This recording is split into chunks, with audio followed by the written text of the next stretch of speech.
이제 앞으로는 우리가 그렇게 많이 오를 수 있는 강력한 주식을 찾아내는 게 이제 그렇죠. 중요한 지금부터 일이겠네요. 이제 더더욱 이제 중요해지는 상황으로 가고 있는 거죠. 결국 금리 인상이라고 하는 것은 시장에 돈을 제공해 주지 않을 테니까 니들 본래 실력을 보여줘라. 앞으로 누가 더 좋은 실적을 보여줄 수 있을까라고 하는 소위 말하는 성장 스토리가 시장에 다시 전면에 나서게 될 거고요.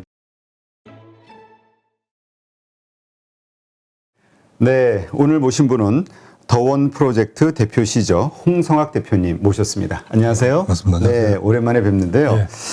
가장 강력한 주식 시장이 온다. 책에 저자하기도 하시죠. 네. 네. 그래서 오늘은 이 책에 요즘 시장이 워낙 좀 힘들다 보니까 현재 시장을 어떻게 이 강세장을 예전에 이 코로나 이후에 이제 강세장을 예견하셨기 때문에 지금 시장에서는 어떻게 우리가 봐야 되는지 좀 인사이트를 좀 여쭙도록 하겠습니다. 제목이 근데 너무 멋있네요. 대한민국이 한 번도 경험하지 못한 가장 강력한 주식시장이 온다. 작년까지 그랬죠. 네, 그리고 질문 많이 받습니다. 언제 오냐고. 근데 아직도 안 온 것 같아요, 느낌이. 네, 저는 아직은 안 왔다라고 생각이 들고요. 그러면 그 질문을 먼저 드릴게요. 아직도 강력한 주식시장, 우리가 2020년 그 시장을 예상하는데, 얘기를 하는데 아니라고 보시나요? 2020년은 코로나로 인한 충격의 회복 과정이었고요. 그리고 지난 한 해는 이제 금리 인상이라고 하는 이슈로 시장이 유일하게 전 세계에서 우리나라 시장이 가장 많은 압박을 받았던 시장이고, 그 구간이 지나고 이제 다들 이제 3월 달에 미국에서 연준에서 금리 인상을 실행하게 되면 또다시 충격을 받을 것이라고 이제 다들 예상을 하고 있잖아요. 근데 오히려 그때부터 시장이 새로운 어떤 모습으로 발전할 가능성이 굉장히 크고, 그리고 우리 시장이 상대적으로 굉장히 항상 지정학적 리스크를 비롯해서 선진국 시장에 비해서 항상 저평가되어 있는 게 매우 당연한 현상이다. 코리아 디스카운트 이래가지고. 그게 외국인 투자자들도 마찬가지고 우리 내국인들도 마찬가지고 그게 매우 정상적인 현상이고 원래 한국 시장은 저평가돼 있어라고 하는 어떤 부분들이 좀 밖에 나갈 수 있는 어떤 그런 계기가 마련되지 않을까라는 생각을 개인적으로 많이 가지고 있습니다. 그렇다면은 대표님이 생각하시는 강력한 주식시장이 온다. 예서의 그 정점을 어느 정도로 보시는 거예요? 사실 우리가 지금 현재 코스피 지수 가지고 시장을 많이 이제 객관적으로 평가를 하는데 코스피 지수 산정 방식이 시가총액 방식이다 보니까 예를 들면 97년도 IMF 터졌을 당시 우리나라 대한민국의 시가총액 수준이 100조밖에 안 됐잖아요. 그런데 지금 현재 시가총액은 2,500조 정도 되는 수준이니까 단순히 지수만 가지고 시장을 평가하기란 사실 좀 어렵다라는 부분이 있고, 만약에 우리가 다우지수나 미국의 나스닥 지수 같은 어떤 산정 방식으로 지수를 산정했다면 지금 현재 코스피 지수는 3,000포인트대가 아니라 한 8,000, 9,000포인트 정도 수준은 될 거라고 생각을 계속 희석이 돼서 그렇지. 그렇죠. 그러니까 시가총액 규모는 계속해서 늘어나고 우리가 예를 들어 알고 있는 소위 말하는 우량주들 삼성자뿐만이 아니라 시가총액 상단에 있는 코스피 200에 들어가 있는 종목들 보면 불과 10년 전, 20년 전에 비해서 주가가 보통 20, 30배씩 올라 있는 상태거든요. 그런 측면을 감안한다면 실제 시장은 굉장히 많은 상승을 했는데도 불구하고 우리 시각적으로 코스피 지수라고 하는 지수에 딱 묶여있는 어떤 그런 부분들이 우리 시장이 못 올라가고 있구나, 그리고 안 올랐구나, 이런 어떤 생각을 할 수밖에 없는 거고요, 사실은. 또 지수의 영향에 의해서 시장에 있는 절대 다수의 종목들도 같이 영향을 받기 때문에 굉장히 이렇게 낮은 수준에 머물러 있다고 하지만 실질적으로는 오를 종목들은 사실 굉장히 많이 올라 있죠. 그리고 이제 예전에 중소기업들, 아주 작은 소형주들이 지금은 이제 한 10년 정도 이상의 시간이 지나면서 중견 기업으로 되면서 시가총액 1,000억대, 2,000억대 있던 종목들이 지금 이제 시가총액 1조, 2조 이상의 어떤 볼륨을 보여주는 어떤 부분들도 실제 시장이 상승했기 때문에 나타난 현상들인데 우리가 그걸 잘 인식을 못하고 있는 거죠, 사실은.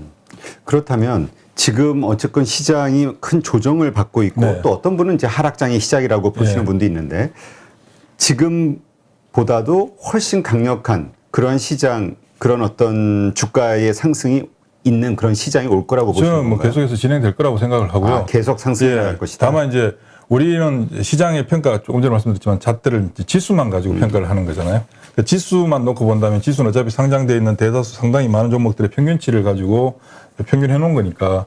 근데 시장에서 모든 종목들이 다 올라가는 그런 어떤 그러니까 경기가 우리 예전에 3조 현상들 그리고 대규모 자금들과 같이 맞물리는 어떤 이런 현상들이 복합적으로 작용하면서 우리 코스피 지수가 하루에 몇백 포인트씩 올라가는 이런 현상들은 사실 앞으로도 상당 기간 제한적일 수밖에 없지만 중요한 건 시장에 상장되어 있는 그 주요한 종목들 가운데서 시장을 이끌고 가는 종목들. 예를 들면 우리가 2006년, 2007년도, 8년도 당시에 2008년 금융위기 터지기 전 당시에 유가가 30불대 있던 유가가 150불까지 올라가는 과정 속에서 주요 산업재 종목들이 50배 이상씩 올랐던 적이 있죠. 그런데 그때 당시에 삼성전자는 2년 동안 그냥 그 자리에 있었던 삼성전자만 시장에서 소외된 반면에 뭐 OCI나 호남석유화학, 지금 롯데케미칼이죠. 롯데케미칼 등등 뭐 조선주들 등등 운송주들은 뭐 50배 이상씩 올라가는 그건 굉장히 큰 시장이잖아요.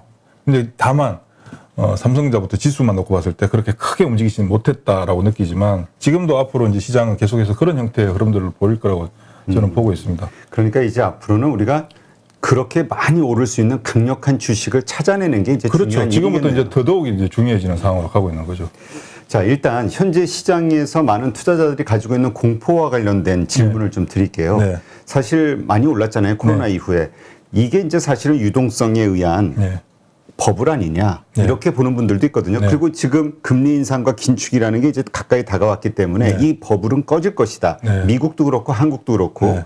지금 그 과정이 시작됐을 뿐이다. 그러니까 네. 지금 주식을 팔고 떠나야 된다라고 네. 보는 분들이 있거든요. 일반적인 견해들인 거죠. 그러니까 단순하게 어떤 이론적인 어떤 부분들이 적용시키게 되면 자, 그러면 우리가 지금 코로나로 인해서 경제 절벽 현상을 맞이했고, 그러니까 원래 각국 정부의 정책이라고 하는 것은 경제가 힘들어지는 상황을 방어하는 게 정부의 정책이고, 안정적으로 회복하게끔 만들어주는 게 정부의 역할인 거죠. 그러니까 중앙은행이 해야 되는 일이고, 그래서 코로나로 인해서 경제 절벽 현상이 나타난 극단적인 상황에서 이걸 되돌릴 수 있는 방법은 정책밖에 없는 것이고, 정책 중에 가장 중요한 것은 유동성을 공급해 주는 것이고, 유동성을 공급해 줘서 경기를 막 엄청나게 좋게 만드는 게 아니라 원래대로 돌려놓는 게 가장 큰 목적인 거죠. 그리고 지금 현재 2020년 2월 달부터 코로나가 전 세계 시장을 강타하고 3월 19일까지 사실 뭐 엄청난 공포였잖아요, 그때. 그리고 나서 그 부분을 원점으로 돌려주는 어떤 과정들이 2020년 하반기까지 계속해서 진행이 됐던 거고요.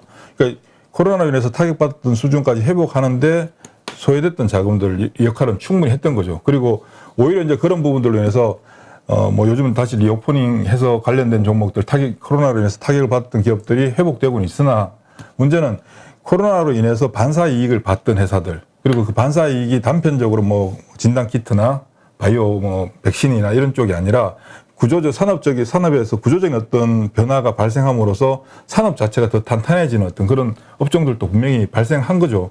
얘네들이 다시 코로나 이전으로 회복했다고 해서 자금을 유동성을 긴축을 한다고 해서 산업 환경이 급속도로 바뀔 것이냐 보면 오히려 코로나로 인한 어떤 부분 산업의 생태계의 변화가 앞으로 계속해서 더 발전할 수 있는 어떤 그런 환경으로 조성되는 거겠죠. 그런 부분들은 단순히 유동성을 공급하고 유동성에 의해서 회복하는 과정 그리고 거기에서 발생했던 일부 버블이라고 하는 것은 항상 자연적으로 발생하는 거고요. 자연적으로 발생했는데 이 버블의 크기가 어느 정도인가.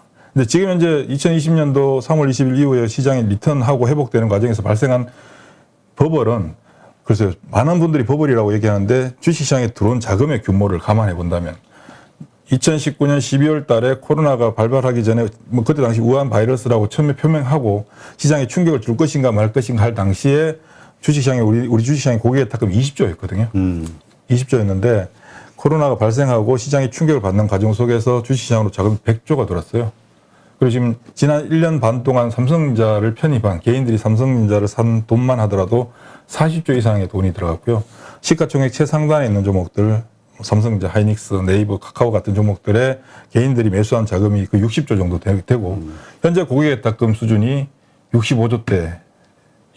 그럼 120조 정도 되는데 이전에 시장에서 항상 있었던 자금의 수준이 20조였는데 100조란 자금이 주식시장에 들어왔다. 이 100조란 자금이 발생시킨 버블의 규모가 과연 100조만큼의 우리가 생각하는 규모만큼 확대되었는가 생각해 본다면 자금 크기에 비한다면 크지 않다라는 거죠. 그러나 어쨌건 주가는 많이 올랐고요. 네. 그 주가를 올렸던 원인이었던 그 유동성, 돈이 이제 빠져나가잖아요. 네. 그렇다면 이제 주가는 당연히 내릴 수밖에 없는 거 아니야? 라고 생각할 수 있지 않을까요? 그래서 내리고 있잖아요. 지금까지 내렸던 거고 작년 12월 달부터 그러니까 실제 시장은 작년 11월 달부터 12월 달, 올 1월 달 극도의 공포감을 가져다 주는 어떤 그런 상황들이 발생했는데 문제는 시장 전체를 놓고 보면 2021년 1월 달부터 1년 동안 되게 힘들었던 시간이었죠. 지수는 지수의 움직임이 거의 없었던 상황이고 그렇죠. 코스닥 지수도 마찬가지고 코스피 지수도 마찬가지고 삼성전자도 거의 같은 자리 수준에 놓여 있었고 일부 이제 전기차, 2차 전지와 관련된 종목들 그리고 작년 하반기에 메타버스 관련된 종목들이 슈팅 현상들을 보여줬지만 그네들의 그 볼륨 자체가 시장 전체랑 비교했을 때 규모가 어느 정도 되느냐. 시장의 규모 2,500조 정도 시가총액에서 2차 전지 관련된 종목들 삼성, SDI, LG화학 지금은 이제 LG 에너지 솔루션 상장됐습니다만은 그때 당시 없을 때 LG화학, SK이노베이션을 비롯한 2차 전지 소재 장비 업종들의 전체 시가총액 규모가 70조밖에 안 됐거든요. 2,500조 중에서 5%도 안 되는 수준인 거잖아요. 얘네들이 올랐다고 해서 이게 과연 버블인가? 라고 볼 수 있고 메타버스와 관련돼서 종목들이 움직였던 뭐 NFT로 인해서 움직였던 부분들은 최근에 이제 그 휴증을 굉장히 심각하게 받고 있는데 얘네들의 볼륨도 시가총액 볼륨도 그렇게 크진 않았거든요. 그러면 과연 이걸 버블이라고 논할 수 있을까? 버블이라고 논할 수 있는 어떤 사항을 얘기한다면 모르겠습니다. 제가 경험한 바로 시장의 버블이라고 할 때 시장의 상황은 어떠냐면 시장에 있는 모든 사람들이 내일 주가가 빠질 거야. 곧 폭락이 올 거야. 라고 얘기를 한 걸 본 적이 없어요. 모두가 다 상승을 당연히 여길 때 올라가는 게 매우 정상적이고 아직도 안 올라가고 있는 주식이 있느냐. 그리고 아직도 주식을 안 해? 왜 당신은 주식을 안 하지? 그리고 주식하는 수많은 개인 투자자분들이 자기의 본업을 내가 굳이 이 본업을 내가 가질 이유가 있을까?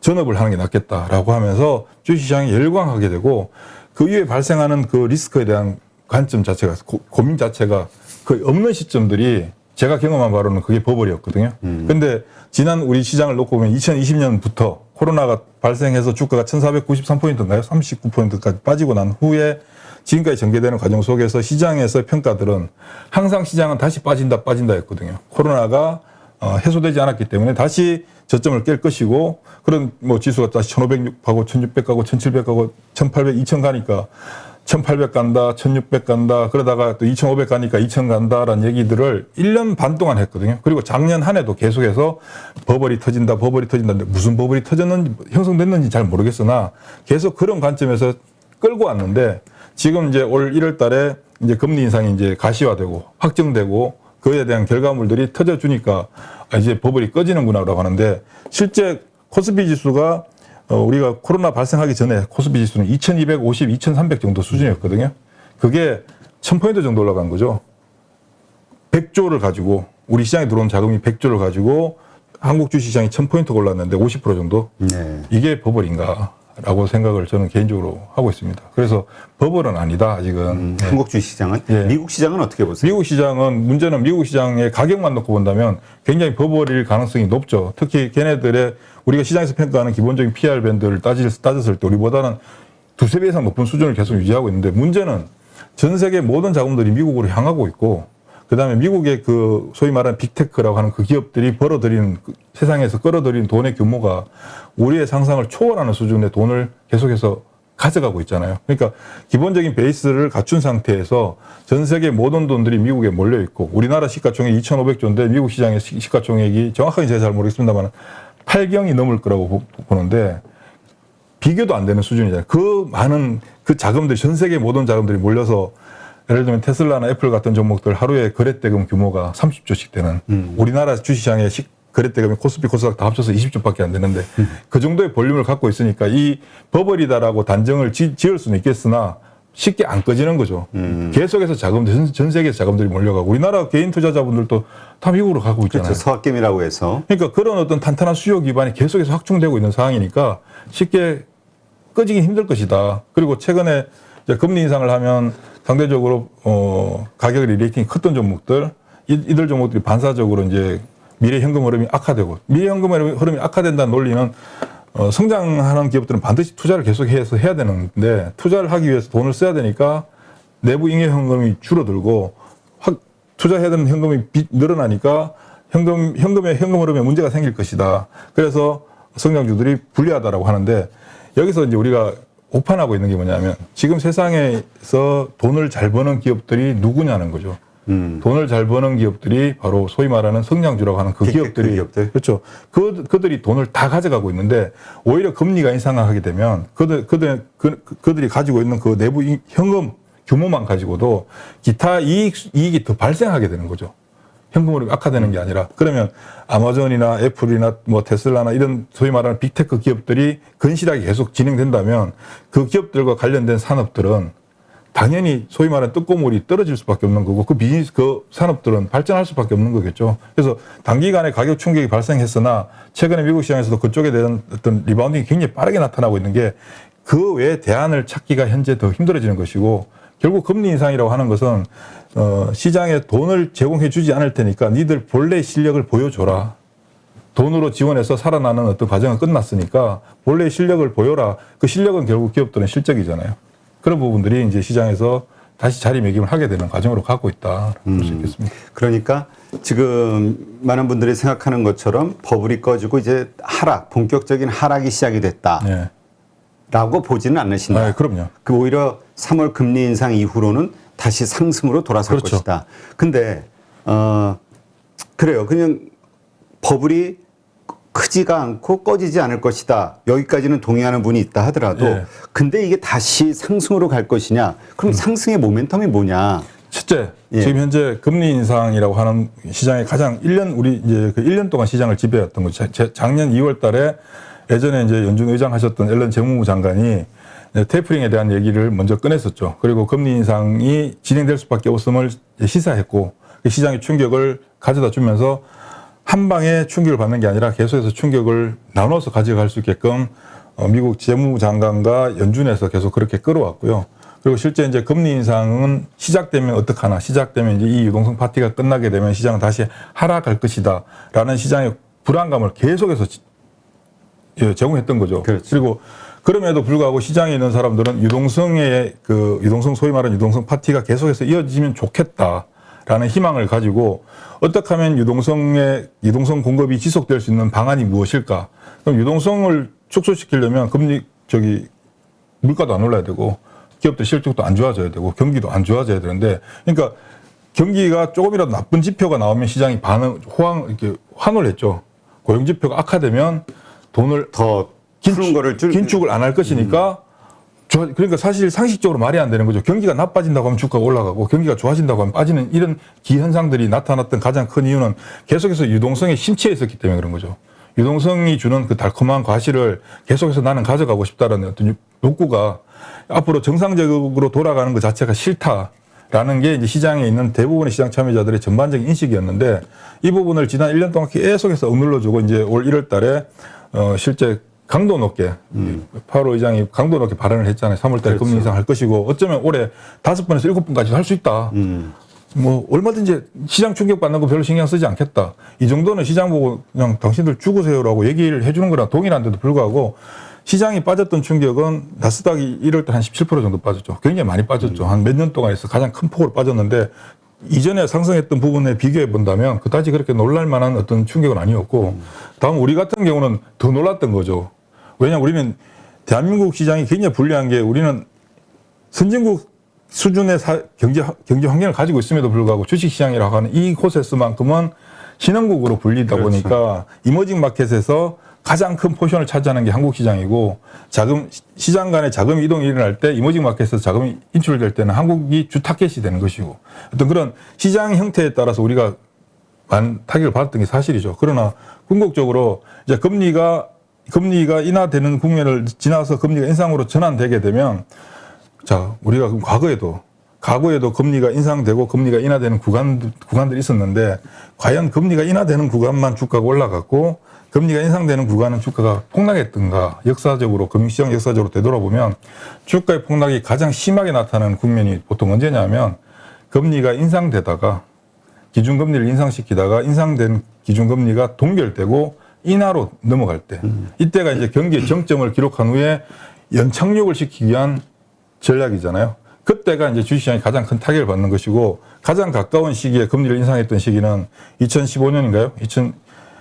금융위기가 발생하고 2008년도 금융위기가 발생하고 나서 계속해서 자금을 풀고 그러다가 실제 경기가 회복되고 나니까 2015년 제가 기억하는 2015년인데 그때 금리를 인상시켰을 때 인상했을 당시에 시장의 충격을 잠깐 받았었어요. 한 그때 2개월인가 3개월 정도 시장이 굉장히 충격을 받았는데 그 이후에 정말 강한 시장이 나타났거든요. 그리고 실제 미국 시장은 그때부터 본격적인 드라이브가 걸렸고 우리 시장은 사실 뭐 그렇게 영향을 못 받았습니다만은 그런 현상들이 발생했는데 과거에도 보면 금리가 인상되는 국면에서 가장 강한 시장이 형성됐었고요. 그러니까 이제 금리를 인상할 때 시장에서 유동성이란 관점에서만 바라보게 되면 무서운 거죠. 돈이 줄어드니까. 그러나 금리를 인상하는 기본적인 근원적인 이유가 무엇이냐. 그러니까 이번에도 파월 의장께서 얘기했던 게 인플레이션. 소비 진작에 의한 인플레이션이다. 그리고 고용지표가 너무 개선돼서 고용지표가 너무 좋다. 실업률 현저하게 떨어져 있고 경기 상황들이 너무 좋다. 그러니까 기업들이 기업을 하는 환경 자체가 정말 좋기 때문에 금리를 인상을 해야 된다. 여기서 만약에 금리 인상하지 않고 돈을 더 풀어버리면 하이퍼 인플레이션이 발생하겠죠. 그렇죠. 그렇게 되면 그 이후에 발생할 수 있는 문제는 정말 다 죽으란 얘기이기 때문에 사전적으로 지금 현재 수준을 볼 때는 금리 인상해도 관계없다. 그리고 지금 절대금리가 제로금리에서 이제 올라가는 거잖아요. 그렇죠. 그리고 예를 들면 2015년도 같은 경우 미국에서도 그때 당시 금리가 한 3% 정도 수준에서 6% 정도까지 올라갔었는데 문제가 없었다고요. 지금 제로금리에서 만약에 뭐 0.25%씩 해서 뭐 10번 올려본들 2.5%밖에 안 되잖아요. 그러니까 금리가 올라가는 기본적인 베이스가 무엇이냐? 경기가 좋고 기업들이 실적이 좋아지고 그다음 소비가 고용지표 개선되고 소득 늘고 소비가 확대되는 거니까. 그러면 이거는 기본적인 주식시장의 바로미터라고 하는 베이스라고 할 수 있는 경기와 기업의 실적이 좋아졌다는 걸 말해주는 거잖아요. 그러면 시장에서는 당연히 기업 실적이 좋은 애들만 올라갈 수밖에 없는 거죠. 유동성에 의해서 움직일 때는 좋지 않은 애들도 같이 움직였는데 이제부터는 선별적으로 그러니까 종목을 피킹하고 골라내고 하는 과정이 좀 더 힘들어지겠죠. 힘들어지지만 선택된 애들은 시장에서 엄청난 자금들의 집중 현상을 가져올 수 있다. 그렇게 뭐 볼 수 있겠네요.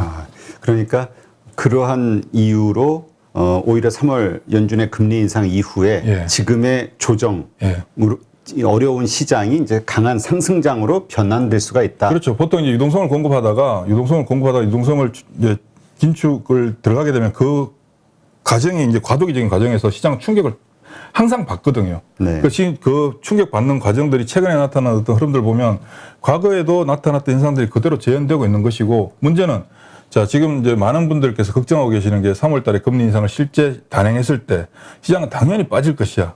또 폭락할 것이야 라는 생각을 가지고 있잖아요. 그렇죠. 자, 그러면 3월 달에 금리 인상해서 주가가 폭락할 거다라고 생각하면 지금 주식을 팔아야 될 거야, 안 팔아야 될 거야? 당연히 팔아야 되겠죠. 그래서 지금 최근에 반등이 좀 나오니까 사람들은 다들 주식을 팔아야 된다. 현금 비중을 높여야 된다. 3월 달에 예상하고 있는 그 폭락 시장에 미리 준비를 해야 된다. 그럼 다 준비를 했다고 쳐요. 다 준비를 했어요, 사람들이. 미리 리스크를 현금 가지고 살 준비를 다 그렇죠. 하고 있어요. 미리 공포스러운 구간이 오기 전에 나는 현금을 확보하고 기다렸다고 쳐요. 그러면 그런 상태에서 만약에 3월 달에 금리 인상하면 그 공포가 현실로 나타날까요, 안 나타날까요? 잘 안 나타나겠죠. 악재 해소가 된다. 그러니까 이제 끝나버리는 거죠. 오히려. 그리고 지금은 많은 분들이 이제 그 앞으로 잠재적으로 나타날 수 있는 그 공포스러운 그 부분에서 내가 또다시 공포감을 느끼고 싶지 않기 때문에 힘들었기 때문에 회피하고 싶죠. 회피하고 싶은데 주가가 빠지는 구간에서는 무서워서 주식을 못 팔았는데 조금이라도 올라와 주니까 감사하고 행복해 하면서 적극적으로 주식들을 팔게 되고 특히 시장에서 조그만 이슈만 발생해도 굉장히 민감하게 반응하게 되거든요. 왜냐? 시장이 곧 폭락할 수 있다는 생각, 잠재적인 생각을 머릿속에 가득 갖고 있기 때문에 조그만 변수만 나와도 반응을 빨리 하게 돼 있죠. 왜? 반응을 안 했더니 1월 달에 되게 힘들었거든요. 그렇죠. 그래서 그 학습 효과들이 시장을 계속 지배하는 상황으로 가게 되는데 이런 부분들이 결국은 역설적으로 시장의 무게감을 굉장히 가볍게 해주는 거죠. 그리고 여전히 지금 현재 주식시장에 돈은 60조에서 70조 정도의 대기 자금들은 항상 놓여 있잖아요. 그리고 이번에 LG에너지솔루션 상장 때도 봤었지만 일반 개인들의 청약 금액이 117조. 지금 현재 우리나라 시중 유동성이 2,200조 정도 되니까 대기할 수 있는 그러니까 뭔가의 모멘텀이 만들어지고 모티브가 있다면 언제든지 움직일 수 있는 돈들은 아직도 넉넉한 상태에 있다는 거죠. 우리가 기본적으로 우리 시장이 오르기 위해서는 외국인의 수급이 좋아져야 된다, 사줘야 된다라고 생각하는데 우리의 대기 자금만 가지고도 모멘텀만 생기면 충분히 올라갈 수 있는 환경이다. 네. 그래서 어쨌든 3월 이후로 강세장을 예상합니다. 강세장이라기보다 3월 이후부터 시장의 형태가 새로운 형태로 발전해 나가겠죠. 오르는 주식과 실적이라든가 여러 가지가 받침이 돼서 오르는 주식들은 강하게 오르는. 그러니까 강세장의 규모가 그 얘기가 이제까지의 강세장이 돼 모든 주식이 함께 오르는 시장이었다면 이제는 좋은 주식들만 아주 강하게 오르는 강세장이다. 그러니까 이게 이제 유동성 장세와 실적 장세로 크게 구분할 수 있는 게 코로나 이후부터 지금까지 전개됐던 시장은 유동성에 의한 유동성 장세였고 유동성 장세는 한계 기업들까지 다 좋아지거든요. 특히 한계 기업이 봉착한 기업들일수록 주가 리레이팅이 훨씬 더 크게 나타나는 것이고 실적 장세로 전환되고 돈의 힘이 아니라 기업의 본질적인 가치에 의해서 움직이기 시작할 때는 그 가치가 뛰어난 회사들 예를 들면 뭐 전년 대비해서 조금 좋아지는 게 아니라 점프업을 하는 애들은 시장에서 관심들을 많이 가지게 되고요. 처음 시작은 현재 검증된 실적으로 검증된 좋은 실적을 보여주는 애들이 우선적으로 먼저 반응을 하게 되고 이런 종목들이 이제 점차 종목의 수가 늘어나겠죠. 종목의 수가 증가하고 이게 좀 더 집단화되는 현상들이 나타나게 되면 그다음부터는 시장 참여자들이 시장에 대한 공포감을 가진 부분에서 벗어나서 아 뭔가가 되는구나 뭔가의 어떤 기대를 가질 수 있겠구나라는 생각을 가지게 되고 그때 당시에는 이미 한 단계 레벨업 되어 가고 있는 실적이 좋은 애들을 접근하기가 힘들어지기 때문에 걔네들 말고 다른 애들로 이동을 하게 되고요. 그러면서 시장 전반적으로 어떤 분위기가 형성되냐면 안정감을 가지게 되는 국면으로 발전하게 되겠죠.